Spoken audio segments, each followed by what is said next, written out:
tempo do advento, tempo de preparação para uma celebração correta, adequada do Natal.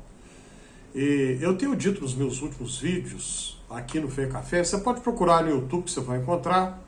Vou falar hoje, certamente deverei falar nos próximos dias também, Deus permitindo, que um guia muito útil para esta preparação para o Natal é o terceiro evangelho, o Evangelho de Lucas, porque traz algumas passagens que nós só as encontramos em Lucas, elas não aparecem em Mateus, que é o outro evangelho que traz narrativas referentes ao nascimento de Jesus.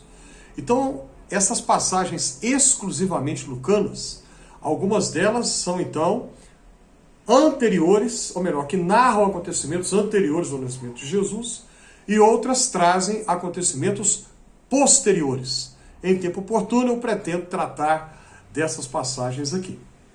Uma das mais conhecidas de todas, das mais belas, das mais emocionantes, é a que apresenta o encontro de Maria e Isabel. Duas primas, há uma diferença de idade muito grande entre elas, porque Isabel é bem mais velha que Maria, e o diálogo de Maria e Isabel é muito bonito e muito emocionante. E quando Isabel fala com Maria, que quando ela ouviu a saudação que Maria lhe deu, o menino, que ela ainda estava gestando, carregando no seu ventre, que mais tarde, meses depois, receberia o nome de João, e que quando adulto ficou conhecido como João o Batizador, o Batista, estremeceu de alegria dentro dela, cheio do Espírito Santo, já antes do nascimento. E como é que Maria responde nessa hora? Eu acho tão bonito pensar nisso, que Maria respondeu com poesia. Poesia.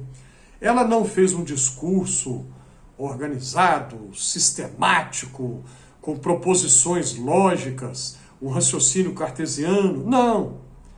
Ela fez uma poesia. E a poesia de Maria é no estilo dos salmos do Antigo Testamento que nós lemos nos textos do Antigo Testamento. Ela fala como um dos salmistas do Israel antigo. E esta poesia de Maria é conhecida na tradição ocidental, católica, protestante, católica, como Magnificat. Magnificat é a palavra em latim da tradução da Bíblia do grego para o latim, feita por Jerônimo na Idade Média, São Jerônimo. Ele traduziu Magnificat, que significa engrandecer, tornar grande. Engrandecer. A minha alma engrandece ao Senhor e o meu espírito se alegrou em Deus, meu Salvador. São as palavras iniciais da poesia de Maria.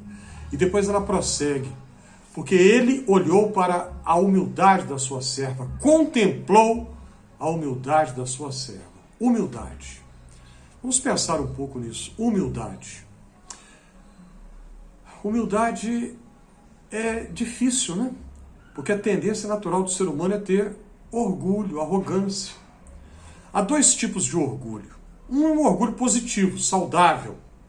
Tem orgulho de saber que o fulano é meu amigo. Ter orgulho do meu pai, um pai presente, um bom pai, ajudador. Eu tenho orgulho de ter estudado em tal instituição, tal escola, mas tenho um orgulho que é nocivo, perigoso, prejudicial, doentio. É o orgulho da arrogância, da soberba, da empáfia. Agostinho, Santo Agostinho, disse que o orgulho é o primeiro e o pior de todos os pecados. Na compreensão agostiniana, todos os demais pecados serão de um modo ou de outro consequências do orgulho, consequências da soberba, da arrogância. E o contrário, né? O contraponto. A humildade é a principal das virtudes. Lutero, Martinho Lutero, o reformador, ele vai nos dizer isso. A humildade é a principal das virtudes. Eu vou até mostrar aqui para você. Lutero escreveu esse livro aqui, Magnificat, O Louvor de Maria. Dá para ver que não é um livro grande. Essa é a edição que eu tenho. E é uma edição ecumênica, porque ela é publicada em conjunto pela editora Santuário, que é católica, e a Sinodal, que é uma editora luterana. Em 2017, essa edição aqui, do 2017, que marcou o 5º centenário da Reforma Protestante iniciada por Martinho Lutero.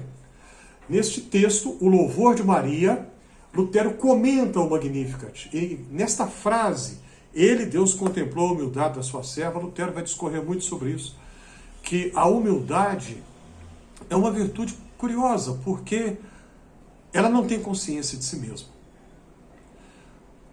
A pessoa, quando é humilde, ela não fica pensando nela mesma. E tem até aquela piadinha antiga, que você já deve ter escutado, que é uma piadinha muito infame, uma brincadeira, uma piada muito boba, na verdade, ridícula, quando a pessoa diz assim: eu tenho orgulho da minha humildade. É claro que é uma contradição de termos, né, porque isso é absolutamente impossível. E Lutero vai nos ensinar, aqui no comentário dele, que ele imagina Maria falando: Deus poderia ter olhado para uma das moças ricas aqui de Israel, uma das filhas do sacerdote Anás, que era o sumo sacerdote naquela época, mas não, ele olhou para mim. Eu sou pobre, eu sou de uma família pobre, eu sou simples, eu não tenho nada, mas ele olhou para mim por pura graça, pela graça dele. Vamos lembrar que o anjo Gabriel, quando anunciou a Maria que ela seria a mãe do Messias, do Salvador, o anjo a saudou dizendo que ela era agraciada, isto é, recebeu a graça de Deus. A graça, agora vou citar aqui Agostinho mais uma vez, é o favor que Deus nos dá sem merecimento da nossa parte. Nós não compramos, nós não trocamos por nada, eu vou ter um bom comportamento e Deus vai me dar em troca isso, aquilo ou aquilo outro.